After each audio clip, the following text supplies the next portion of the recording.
Hello and welcome back to my channel. Glory to Jesus, honor to Mary and Joseph. Brother Cesar Galan of the Archdiocese of Los Angeles is now officially a priest.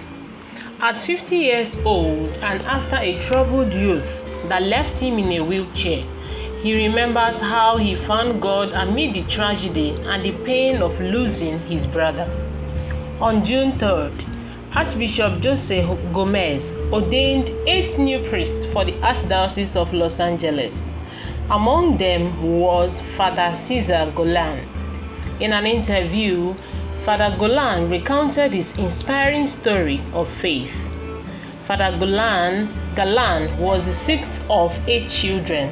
From an early age, he was educated in the faith by his father. He took him to Mass and taught him to pray the Rosary. Yet, in Artesia, the Los Angeles country city where he grew up, the streets frequently offered many temptations and little opportunity. To keep him off the streets, a friend offered him a job in a warehouse at age 13. Those years of working the night shift allowed him to buy a car and move to a better neighborhood after high school. However, on April 3rd, 2001, his life turned upside down. After getting off work, he went to spend time with a few acquaintances in his friend's backyard.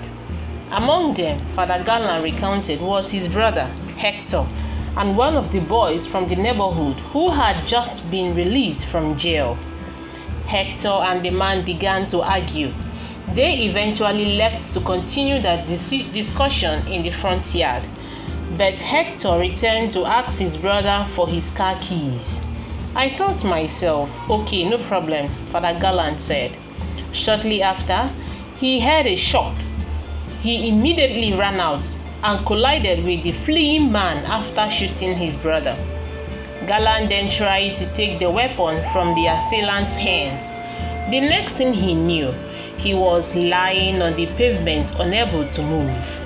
2 bullets hit him, one in the shoulder and one in the spine.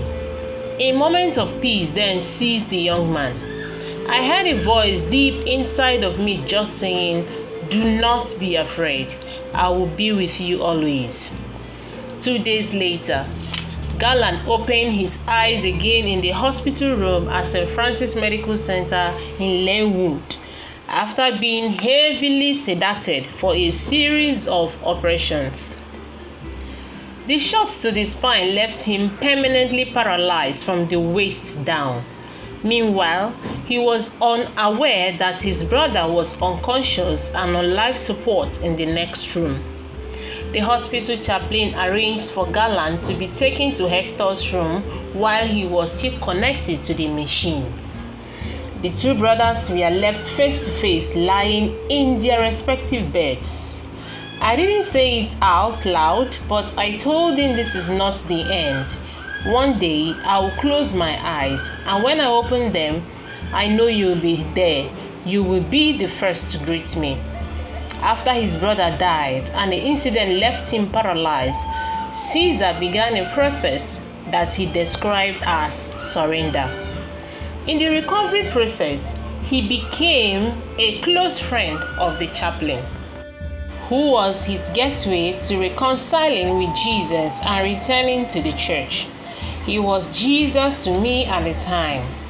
Thus, his faith was reawakened, and several years later, in 2015, he decided to go one step further and made his profession of perpetual vows as a friar for the sick and poor in the same hospital chapel where he was admitted after the incident. 2 years later, he entered the seminary.